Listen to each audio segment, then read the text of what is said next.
আমার মেয়ে যে হয়েছে, আমার মেয়েকে একটু কোলে নিয়ে পর্যন্ত দেখে নাই, কারণ আমার মেয়ে হয়েছে। আমি মেয়ে কেন জন্ম দিছি, আমার এটাই সবচেয়ে বড় গুনাহ হয়ে গেছে ওদের কাছে। আমি কন্যা সন্তান জন্ম দেওয়ার পর থেকে আমার শ্বশুর বাড়ির লোকজন আমাকে দেখতে পারে না। আমার বাচ্চাটাকে একটা দিনের জন্য আমার শাশুড়ি কোলে নিয়ে দেখেনি।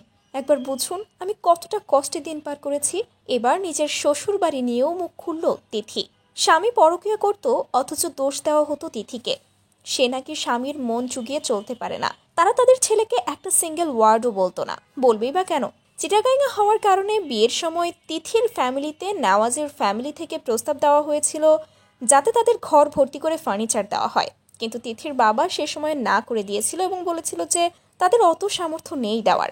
হ্যাঁ, তারপর থেকেই মূলত নেওয়াজের পরিবারের তিথির ওপর একটা চাপা রাগ। যা হোক, তিথি সবকিছু মেনে নিয়েছিল, কারণ দোষটা তো তারই। কিছু বছর পার হতেই প্রেগনেন্সিতে পজিটিভ রেজাল্ট আসলো তার। তখন শ্বশুরবাড়ির লোকজন নতুন করে আবদার করতে লাগলো তাদের ছেলে সন্তান চাই। আগের সবকিছু তারা ভুলে গিয়েছে, যে করেই হোক এবার একটা ছেলে সন্তান তাদেরকে দিতে হবে। কিন্তু যখন তিথির মেয়ে জন্ম নিল, একটা বারও নাকি তিথির শাশুড়ি সেই বাচ্চাকে কোলে নিয়ে দেখেনি। বুঝুন একবার তাহলে একটা মেয়ে কতটা কষ্ট সহ্য করে সেই পরিবারে সংসার করে গেছে। আমি সব কিছু ভুলে যাব, আগে কি করছেন না করছেন।